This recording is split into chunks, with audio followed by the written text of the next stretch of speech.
दिनों की मोहलत के बावजूद आशियाना के रहवासी इस बात का कोई सबूत पेश नहीं कर सके कि मिस्टर विक्रम सक्सेना की पेश की हुई वसीयत झूठी है।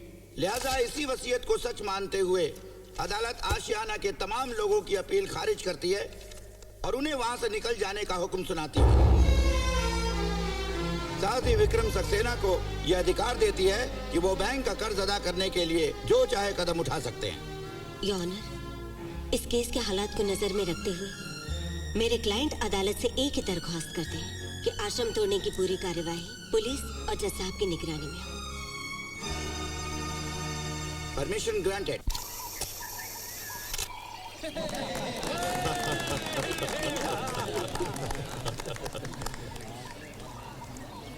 कोई बात नहीं, हार गए तो क्या हुआ, हिम्मत तो नहीं हारे ना। मैं कहती हूँ जो हुआ अच्छे के लिए ही हुआ। अलग अलग जगह जाएंगे और हर नई जगह को आशियाना जैसा बनाएंगे हम। करेक्ट। जगह गए तो क्या हो गया है?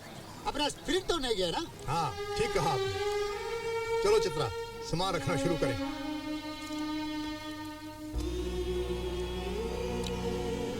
मौसम बदलते हैं, परिंदे उड़कर हजारों मील दूर चले जाते हैं। वो अपने साथ अपने घोंसले तो नहीं ले जाते।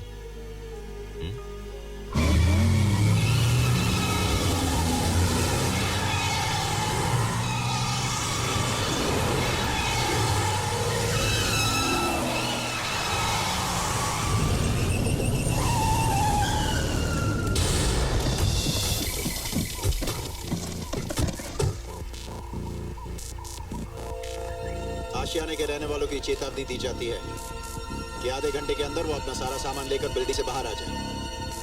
आधे घंटे के बाद ये बिल्डिंग गिरा दी जाएगी। चलिए देसाई साहब, आपका सामान आ गया है। मैं बहुत थक गया हूँ, बैठने दो मुझे। उठो, बस में आराम कर लेना। मुझे कहीं नहीं जाना, तुम लोग जाओ। चलिए ना देसाई साहब, अब तो हमें जाना ही होगा। आप जाइए ना, मैं कहाँ रोक रहा हूँ। क्या बचपना है, उठिए वरना वो लोग कुचल देंगे।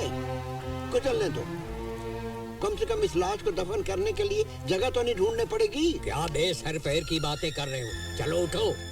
मैंने एक बार कह दिया ना, मैं यहाँ से कहीं नहीं जाऊंगा, मतलब कहीं नहीं जाऊंगा। ये क्या नाटक हो रहा है? ये नाटक देखने के लिए आए हैं हम लोग यहाँ पर? अरे हमारे पास कोर्ट का ऑर्डर है, ये लोग सामान बाहर कब निकालेंगे? रिलैक्स। अरे सामान बाहर निकालो। Mister Bhosale sir, excuse me. इज्जत का कोई फायदा नहीं है।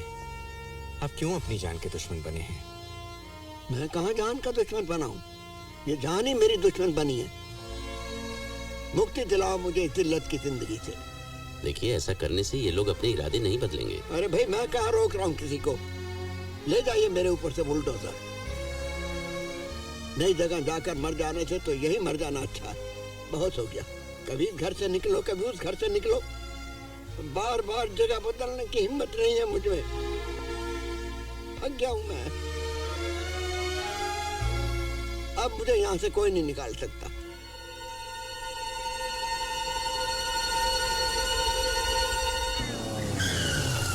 तो उसमें मैं क्या करूं? आज तक उन्होंने वही किया है जो उन्होंने चाहा। और आप क्या वकालत करने आए हैं उनकी? क्या जानते हैं आप उनके बारे में? उनके लिए मैंने अपनी नौकरी तक छोड़ दी। और माफ कीजिए, हमने उन्हें घर से नहीं निकाला, वो खुद गए अपनी मर्जी से। जी हाँ, शी इज राइट। और आप लोगों के लिए सब कुछ बहुत आसान हो गया। क्या कह रहे हैं आप? देखिए सुनिए, मेरे पिता हैं वो, उनके स्वभाव को अच्छी तरह जानता हूं मैं। आप मुझे लेक्चर मत दीजिए प्लीज। ठीक है, हाँ, उन्होंने मुझे जन्म दिया, पैदा किया, पाला पोसा, बड़ा किया। सब माँ बाप करते हैं, उन्होंने कुछ खास तो नहीं किया ना। लेकिन इसका मतलब ये तो नहीं भाई साहब कि मैं जिंदगी भर उनकी गुलामी करूं। अरे उन्हें भी कुछ सोचना चाहिए। इतने बड़े हो गए हैं वो, औलाद का फर्ज मुझे भी मालूम है और मैं खूब उसे निभा चुका हूँ, खूब निभाया मैंने। लेकिन उन्हें भी कुछ समझना चाहिए। अब उनकी उम्र हो गई है। अरे रिलैक्स करें, रिटायर हो गए, बच्चों के साथ खेलें, योगा करें, मॉर्निंग वॉक पे जाएं। लेकिन नहीं, उन्हें हर चीज में इंटरफियर करना है। ये ऐसा क्यों है, वो ऐसा क्यों है, किसी के सामने कुछ भी कह देते। It's so embarrassing. शर्मिंदगी तो हमें झेलनी पड़ती ना भाई साहब। वो तो अपने कह के निकल ली। अपनी मर्जी की जिंदगी जीना मुश्किल हो गया है। हमें बस थोड़ी सी आजादी चाहिए। और हम कुछ नहीं मांग रहे उनसे, हमें थोड़ी सी आजादी दे दे बस, और कुछ नहीं चाहिए। इसीलिए आपने उन्हें मार डाला। हर रिश्ते, हर अधिकार से अलग करके उन्हें आश्रम भेज दिया। ये मौत नहीं तो और क्या है? क्या कसूर था उनका कि वो नहीं समझ सके कि बुजुर्ग को चुपचाप घर में पड़े रहना चाहिए, कि बहू के आने के बाद बेटा बढ़ जाता है? मत भूलिए कि आपकी जिंदगी पर भी उनका हक है। आज उनकी बुराई करते वक्त आपकी जुबान थकती नहीं है, लेकिन वो अच्छाइयां कैसे भूल गए आप, जो एक मामूली बाप ने अपने बेटे की बेहतर जिंदगी के लिए की थी? कैसे भूल गए अपनी बीमारी में उस आदमी का रात रात भर जागना, आपके स्कूल और कॉलेज की फीस भरने के लिए ओवर टाइम करके थकान से चूर होकर घर लौटना? कैसे भूल गए वो दिवाली जो उस आदमी ने पुराने कपड़े में बिताई थी क्योंकि इस बेटे को नए कपड़े की जिद थी? अरे 30 साल की जिंदगी में 30 लाख एहसान किए होंगे आपके ऊपर, और आज जब आपकी बारी आई है, आपने उन्हें सिर्फ घर से ही नहीं अपनी जिंदगी से निकाल दिया उन्हें। लेकिन मिस्टर देसाई, सिर्फ एक कोशिश कीजिएगा कि आपका बेटा आपके एहसानों को कभी भुला ना पाए, कभी नहीं।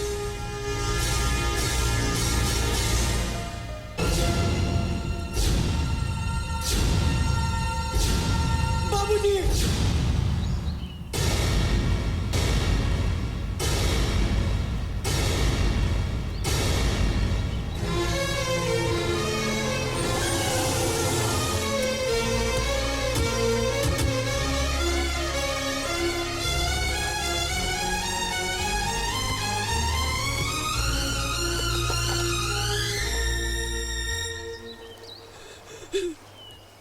बाबा, मुझे माफ कर दीजिए बाबा। जल्दी आ गया बेटा, मैं अभी मरा नहीं। बाबा, भगवान के लिए ऐसी बातें मत कीजिए। मैं बातें भी ना करूं और तुम लोग जो जी में आए वो करो। बाबा, मैं अपनी हर गलती की माफी मांगने आया हूँ बाबा। ये पछतावा सिर्फ 4 दिन का है, उसके बाद शायद फिर वही। जाओ, तुम दोनों अपने घर लौट जाओ। नहीं बाबा, नहीं बाबा, मैं आपकी नाराजगी लेकर जी नहीं सकता बाबा। मैं तुमसे कभी नाराज नहीं रहा, हमेशा दुआएं ही दी हैं, यही प्रार्थना की है कि भगवान तुम्हें कभी मुझ जैसे दिन न दिखाए, क्योंकि तुम्हारे पीछे भी एक बेटा है। जाओ।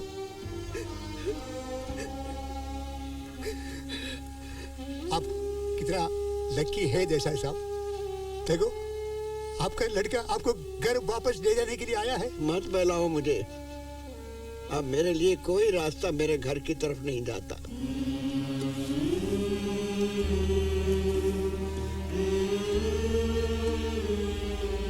कई साल पहले की बात है। एक दिन गांधी जी को कोढ़ियों के लिए बनाए गए आश्रम के उद्घाटन का आमंत्रण आया था। उन्होंने उसका जवाब सिर्फ एक लाइन में लिखा कि मैं उद्घाटन के लिए नहीं, लेकिन जिस दिन यह आश्रम बंद होगा उस दिन खुशियां मनाने के लिए जरूर आऊंगा, क्योंकि ऐसी जगहों का क्या मतलब जो इंसान को अपने घर और रिश्तों से अलग कर दे। आज आपको मौका मिला है इस आश्रम को बंद करने का। आज इस सपने की शुरुआत हुई है। मायूसी के अंधेरे में उम्मीद की किरण जगमगाई है। इस शुरुआत को नाकाम मत कीजिए, इस दरवाजे को बंद मत कीजिए। हमें इस सच्चाई को मान लेना चाहिए देसाई साहब कि मन ही मन में हमने हमेशा अपने घर वापस जाने की ख्वाहिश रखी है। अपने बेटे को मायूस करके वापस मत भेजिए।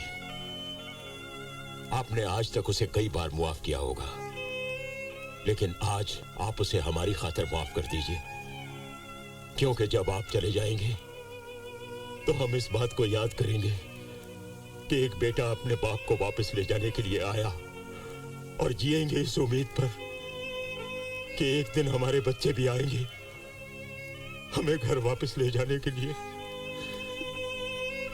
चाहिए देसाई साहब, चाहिए, हमें इस उम्मीद का सहारा देकर चाहिए।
जज साहब, ये है पंडित जी की असली वसीयत। रोकिए इन बुलडोजर्स को।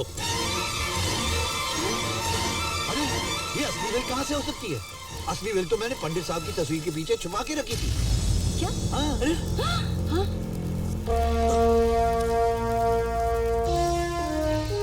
अरे आप लोग मुझे ऐसे क्यों देख रहे हैं? इतनी अहम बात मैं कैसे भूल सकता हूँ? जज साहब, ये लीजिए। देखिए क्या है ये? यही है वो विल, छुपा के रखी थी मैंने।